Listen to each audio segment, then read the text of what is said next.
Hi there, we're live, and my name's Ray from Ray Life Coaching. And I wanted to ask you a question. Ever notice how the same argument keeps happening with different people, even though you swear you've grown since the last time you spoke? Um, so, you might find like repetitive things happening in your life, and that's why we're here today. What I do for a living, why I'm here is to help people come out bravely and confidently with their authentic self. But the reality is there's a lot of things in the way. We have everything we need. There's just a lot of layers, right? So today we're going to get into that. And I think I shared uh, in the notes. Hang on, let me go main chat. Here, I'll share my Zoom call. If you want to join me today, feel free. The Zoom call is open.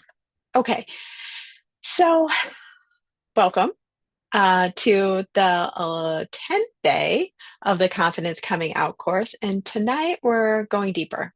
So hopefully just 15, 30 minutes at most. To reconnect with the bias key. I've said this multiple times, but also to explore how our attachment style shapes the way we communicate, regulate, and relate to others. And so that's why I asked that question. Like, have you noticed that sometimes you have the same problem existing and you notice like it almost doesn't matter what you say, um, but it's what you're coming with. And so we're going to take a deep breath and let's explore what happens inside us before we speak. So we can create connection instead of what sometimes happens is confusion between people. And not just confusion, as we know in today's world, it's way more than that. So I'm going to start with what is the first step. And last week, and we're on the 10th day, so we're past 1 week's worth, we're into the second step of the Confidence Coming Out course, which is communication. But last week, we really dealt with our consciousness and how to bring subconscious up to the level of consciousness. And I talked about the bias key and attachment theory. We're going to kind of revisit that today. And the bias key helps us identify the unconscious pattern running in the background of every interaction. And in our third step, which is after the 14th of October, we're going to get into the third step, which is care package. And in that, we'll start talking about our needs. But I really think the first step is so important. Like, spend lots of time on consciousness because you're going to have to do it every day, right? We have to be present and conscious every day. So do that exercise. And the bias key is B for body sensations and emotions, like really understanding what's happening in your body and believe it. Like, make sense of it, make words of it, like put labels to it, see the patterns arising. And that's what bias key is all about. Ingrained beliefs arise from this information. And there is a list that I can share with you. So I'm going to try to go there right now, actually. Sure, we can share somewhere. Let's see if I can find the document. Oh, here it is. Okay. So that is not it, but we're going to go to here, which is our ingrained beliefs. And this is a good list to kind of give you an idea of what ingrained beliefs are. They're the most basic. I'd say try to just stick with these. Don't get all confused. um, and when you have a body sensation or emotion, you might not know right away, especially when it's strong. This is important, but when it's kind of weak, it's possible that these don't exactly land strongly. Like these words, these shame wounds aren't going to like come up, but as deeply. But try to find one that is like the 1 to 3 that is the strongest. that resonates. And again, bias key, you don't have to do it in order. You start wherever is easiest and then work through the ones that make sense. Okay, we're going to unshare. Okay, so the next is automatic actions, right? So what do we want to do? And I've got to say, automatic actions are actually kind of mysterious for me. Sometimes I don't even realize what I'm doing until like a week later or months later. I go, oh wow, I was in like a full-blown automatic action of avoidance or of like overextending myself, over explaining or whatever it is, and if you're doing this work on a daily basis, it'll make it that much easier to see those big blanketed ones that happen because we get into spells. For instance, I get into a spell of automatic action of I'll just start buying stuff. Like it's like bam, bam, bam, bam, bam. I mean, thankfully I have that access to do that, but not really. Like you can put it on your charge card, right? There's many things that you could do and get yourself in big trouble doing something, eating a binge eating, or and it could go on for a while. So this work is meant to kind of stop that repetitive system running underneath it all. And we wonder why we're doing what we're doing. Well, this is why. And it also, and you might go, why are you a coming out coach? Like who who are you serving? Well, I think I serve the LGBTQ plus and polyamorous group the most just because we get hit so quickly, right? Anybody who's in like out of the norm or feeling disconnected from what the prevailing system says is okay is really who I'm serving. But the reality is, I think all of us are in some way feeling that way, especially now. And it's a way of being able to go, okay, I'm okay. How do I create safety within my body? And this is a big way of doing that.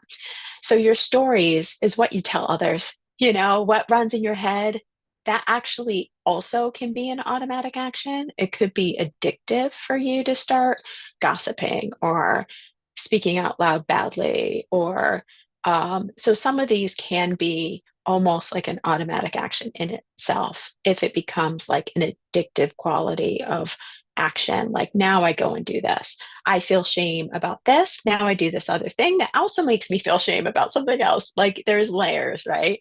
So that's why this is so important. I keep on saying it over and over and over and over and over again because our bias filters reality through an emotional data and through what once felt safe.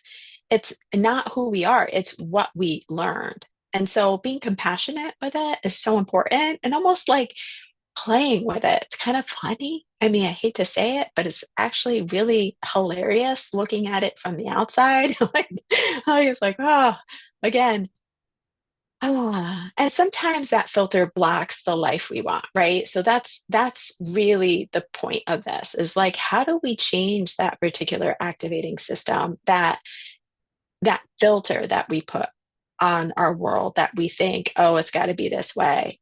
We believe people always leave, so we pull away first. We feel responsible for everyone's comfort, so we overgive. We avoid conflict, telling others it's not worth it, like, or telling ourselves it's not worth it because we're never going to get it right. We don't know how to do this. And these are bias loops. They're automatic survival strategies that once protected us, but now limit connection and confidence. I mean, as much as you might put like facade on, and you might not even know it because you've been doing it all so long of suppressing your emotions and looking fine, I'm okay, having positive affirmations, telling yourself, but not truly getting at the core of what's happening. You might have a horrible ailment. You might, notice all these weird things happening, but you're still doing this process of stuffing it down and smiling, right? So that's not going to work. It's not, sadly, it probably isn't working, and this is not exactly easy stuff, but it is proof. It is proof in the pudding kind of saying, like you will find proof that this works. And actually, science says it does. So there you go. Let's bring in attachment theory. The nervous system's blueprint for closeness is like, okay, secure attachment says I can express myself and repair, trust, repair. Like I can trust in myself to be able to do this. The anxious part or anxious, preoccupied attachment says I reach, then worry they'll leave, and avoidant dismissive attachment will say I stay independent so I don't feel trapped. And maybe also like so I don't see my imperfections because those are really scary or be rejected in some way from that. Disorganized is or fearful avoidant attachment is I want closeness, but it's also feels scary. So I'm like vacillating between these two, anxious and avoidant. And our attachment style colors how we interpret tone, timing, and silence. Like it totally filters how we relate to the world. It totally changes how we see the world. An anxious partner might text twice out of care, out of care, but it's like caring for them, right? And an avoidant partner might feel pressured from that.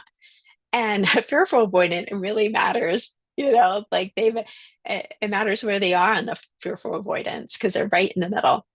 And so same moment, it could be two nervous systems and two totally different stories, two totally different ways of playing this game, like the game itself of connection is a totally different game. And so they're speaking different languages. Our attachment patterns show up in our words. Why didn't you answer? Fearful avoidant or fear of abandonment might happen. I needed space, fear of engulfment.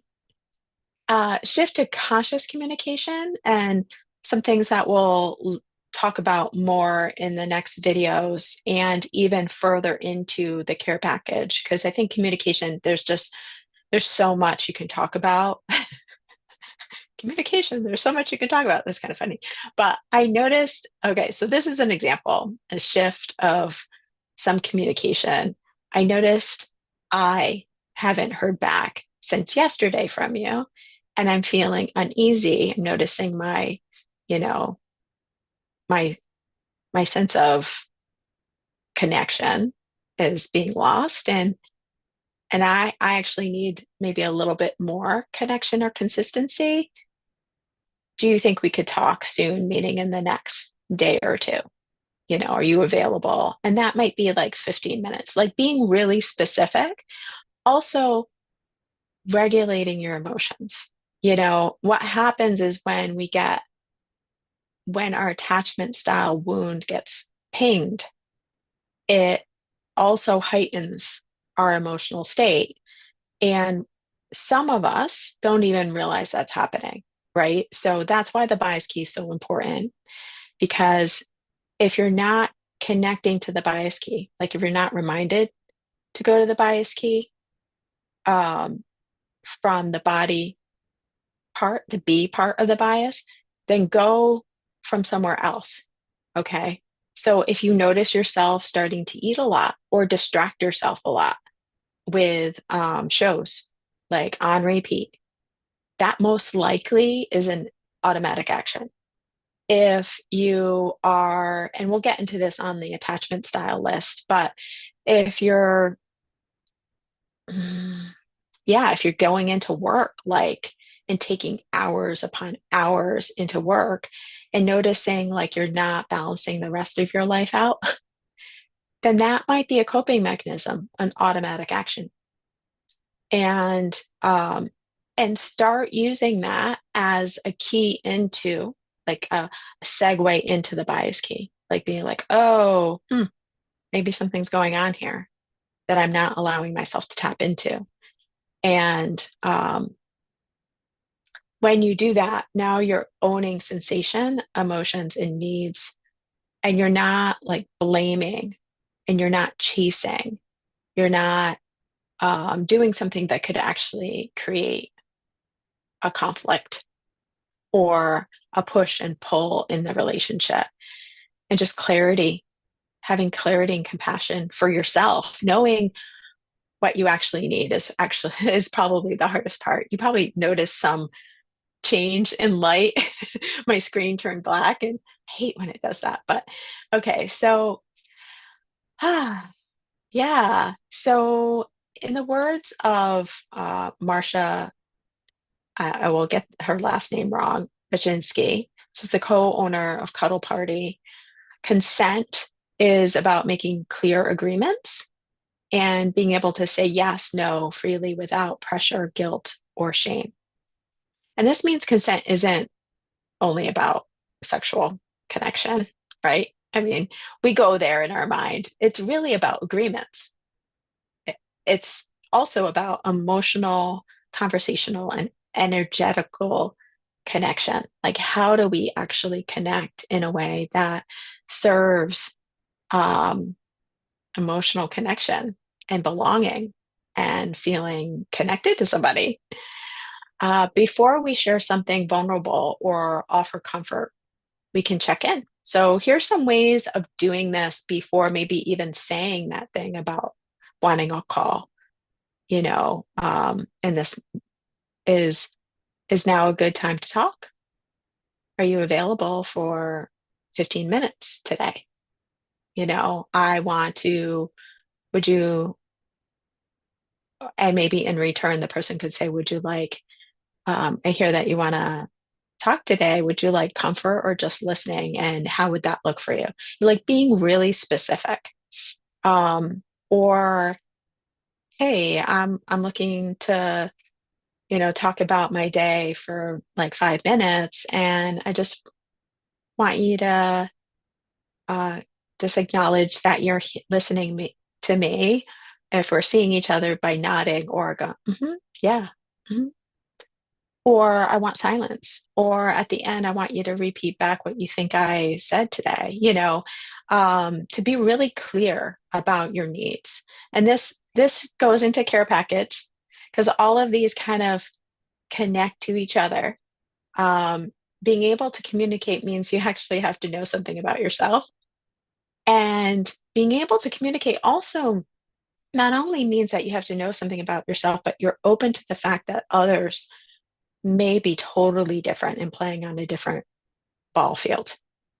And that or that it's not a ball field at all. It's a whole nother game, right? So that's also important. And that goes into attachment styles, which we'll get into.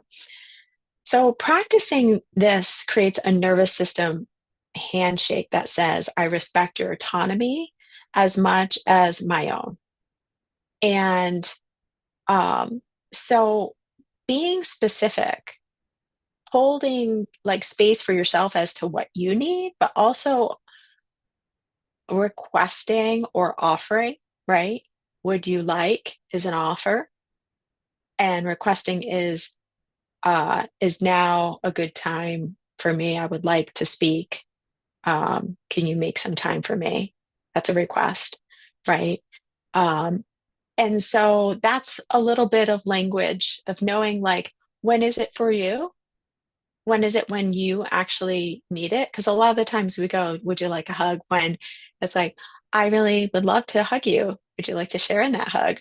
I invite us to hug, like there could be a shared moment, but coming from the I when it's really for you, when you're really wanting to give something to somebody, say and offer something because it makes sense in the moment, then that would be an offer. So when your bias loop activates, try the regulation reset, like naming the body signals. My chest feels tight, soften or exhale. And give yourself a longer out breath, which really helps. Um, for some reason in my head, what came to mind was the brown bag scenario. I don't know if you've seen this, but breathing through the bag and hyperventilation. Sometimes when you have a brown bag, it helps you. Really, what it is it helps you breathe out slower, and it's like a mind game, really. And so breathing out slower, it really helps. And through the mouth and breathing in through the nose is it really helps to um, regulate the nervous system. Name a need or boundary, like I need reassurance, I need time. This is more of the care package part. Um, and we'll get into that after the 21st of October. So you've just we've just moved from automatic reaction to conscious choice, creating space for real consent with yourself. Um, like really going in and saying, and that's what the bias key is for, is to like be able to get to that place of like, why is this happening in this moment? How can I stop this loop?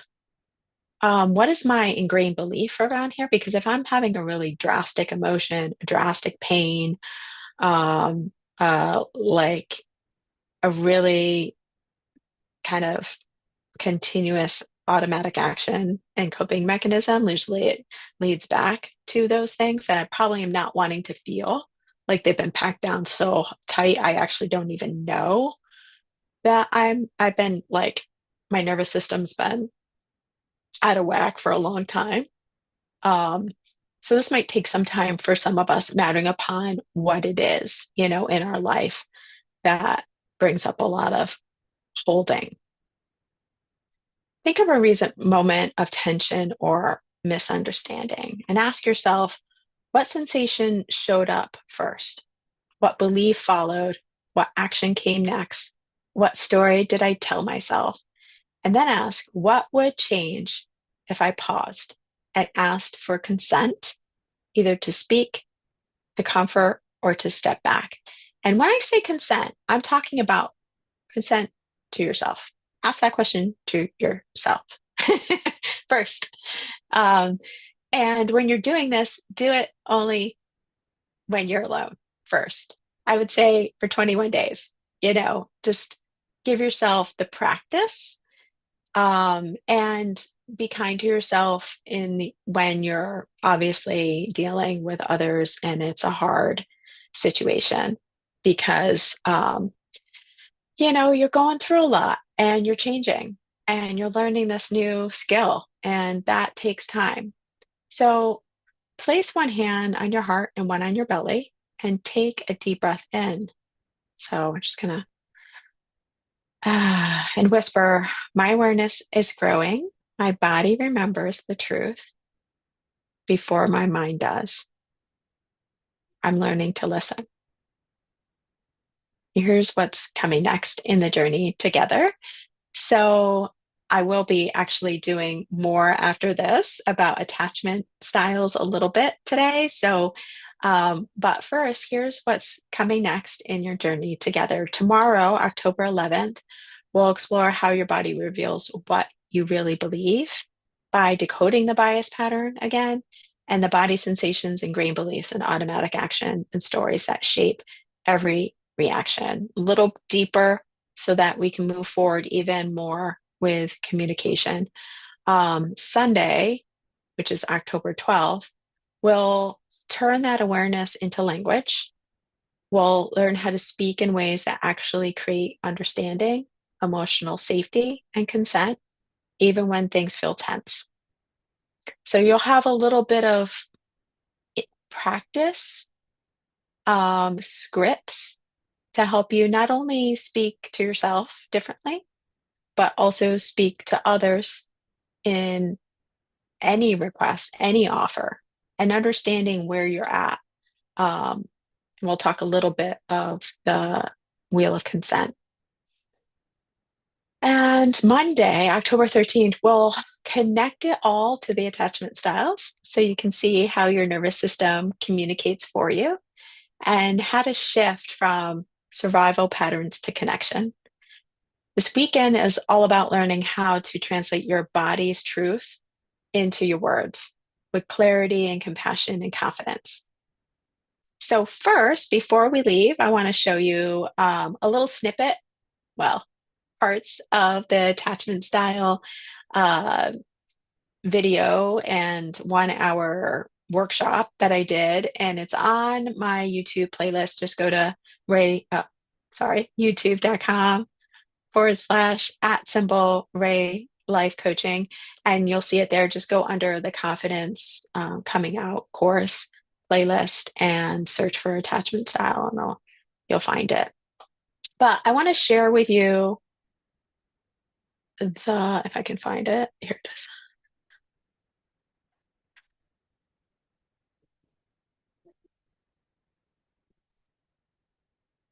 Hang on. I want to make this bigger. See if it works.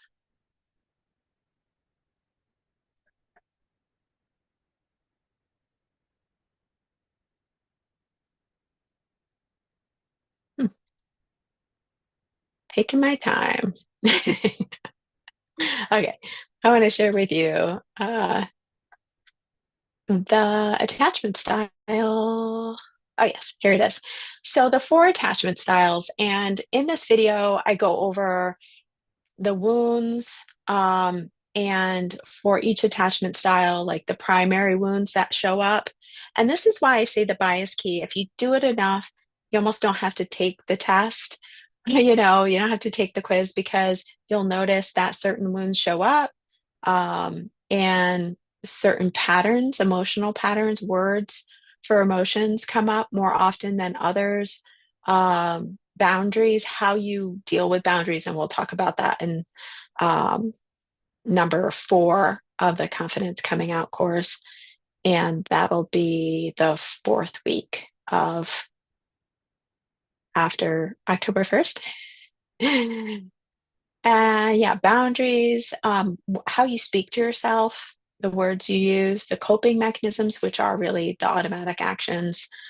Um, and yeah, just some examples. And I'll say a little bit about these examples are like um, anxious, preoccupied, you text a friend and who doesn't respond for hours. That's kind of similar to the example that we mentioned in a way. You panic and send more messages and worry. They're upset when they reply normally later, you feel relief, but also embarrassed. And you may or may not say anything. But you might do the same thing over and over again. So, yeah. So, and in, let's see, self-talk, if I do more, they'll stay. So that over and over again is this preoccupation of others, but also to give others almost what you're seeking, and that you might want like a lot more, but that's mainly because you are dismissing your own needs. And so it's interesting what we seek out, what we do for others sometimes is a mirror for what we're not doing for ourselves. Okay, I also wanted to quickly, we did the core beliefs, but I wanted to quickly just reiterate that the first 3, I think it was 4 days of the Confidence Coming Out course, I talked about the relationship stage assessment checklist. And the reason I did that is because one, it was something that was on my mind, and I thought it was relative to all that you're going to do, like how you relate to your friends, your colleagues, your coworkers, your boss, your whoever it is, your loved ones, your family member. Sometimes we put them in boxes, or we're told this box is supposed to include X, Y, and Z, or we treat certain people certain ways because of that's how we were taught. And this checklist is really about questioning all of that. What is it? And honing it down to like the most basic level of like, how do I want to be treated? What do I absolutely need to be here? Like, do I have some non-negotiables here? And this is really good for just questioning every single time you're spending time with people to be like, what worked, what didn't, and why? And and then placing it on this list, like creating your own names is really helpful. And why I say that is because, one, it'll bring out understanding in you around what your needs actually are. And so when we get to care package, um, I'm gonna stop this. When we get to care package, we'll have more awareness. So if you go back and kind of look at that and have it printed out, have it on your phone. Just kind of ask yourself some questions after you spend some time at work, after you spend some time with a particular person, whether it be a family member or loved one, and place them. I have it kind of in order, but the reality is no one is higher or lower than the other. You might have a friend who's just way more there, but than your in-home partner. And this is really good for polyamorous relationships too, because we get kind of confused as to, what can we actually do individually? What do we have time for? What do we absolutely need to spend time with someone? Because, our time is precious. So again, thank you for joining me today. And I just ask that you subscribe to the YouTube channel. It'll help me spread the word, help me grow my channel, and also be able to spend more time researching so that I can give you more on this channel. And also, I am doing a beta test, which you probably have heard on advertising. I'm doing a beta test of the Confidence Coming Out course that is for free, which is the first 3 steps. And although I've been talking about the first 3 steps, it's so much more comprehensive, even in the free version. And you can sign up, waitlist for that by going to raylifecoaching.com. I'm just going to show that very quickly.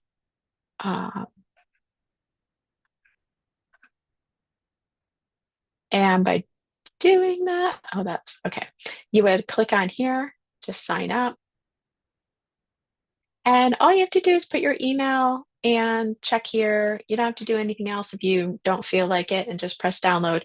You'll get an email, and it won't look exactly like this, but it'll look it won't look exactly like this, but you'll get an email from me with the downloads, and you'll get 2 downloads. One of them is where's this, the relationship assessment questionnaire.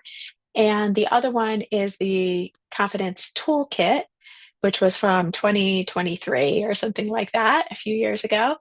And you'll also be on the wait list for the beta test, which is in January. So you'll get information like this every week about what's happening in the next week, a tool that you can use. And I'm just gonna, just an audio.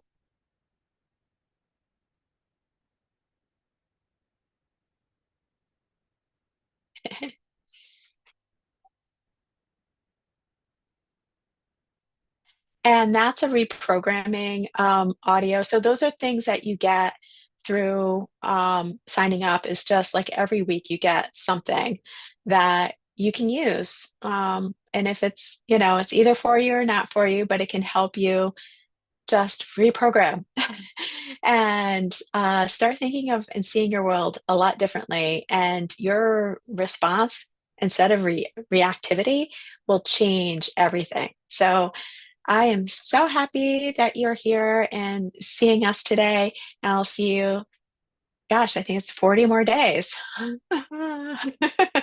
Okay. Have a great day. Bye.